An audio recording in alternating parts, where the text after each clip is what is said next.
கோலாலம்பூரில் நேற்று ஞாயிற்றுக்கிழமை நடைபெற்று முடிந்த அமெரிக்கா ஆசியான் உச்சநிலை மாநாடு மிகவும் ஆக்கப்பூர்வமானதாகவும் ஊக்கமளிக்கும் பலனை கொண்டதாகவும் இருந்தது என்று ஆசியான் வட்டார தலைவர்கள் வர்ணித்துள்ளனர்.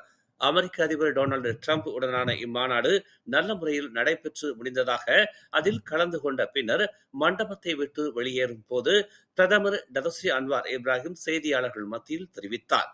மிகச்சிறந்த சந்திப்பு இது என்றும் நல்ல உரையாடல்கள் போருக்கு செல்வதில்லை என்ற முக்கிய முடிவும் அதில் செய்யப்பட்டது என்றும் செய்தியாளர்களிடம் அவர் மிக சுருக்கமாக தெரிவித்தார்.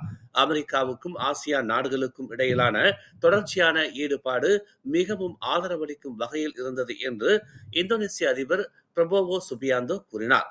அமெரிக்காவுக்கும் ஆசியானுக்கும் இடையிலான ஈடுபாடுகள் மிகவும் சாதகமாக இருந்தன. தாய்லாந்துக்கும் கம்போடியாவுக்கும் இடையிலான போரை அமெரிக்கா மத்தியஸ்தம் செய்திருப்பதிலும் தாங்கள் மிகவும் மகிழ்ச்சி அடைவதாக அவர் கூறினார். மேலும் செய்திகளை தெரிந்து கொள்ள தமிழ் மலர் நாளிதழை பாருங்கள். உடனுக்குடன் செய்திகளை தெரிந்து கொள்ள தமிழ் மலர் இணையதளம், தமிழ் மலர் செயலி மற்றும் மலர் டிவி யூடியூப் சேனலை வலம் வாருங்கள்.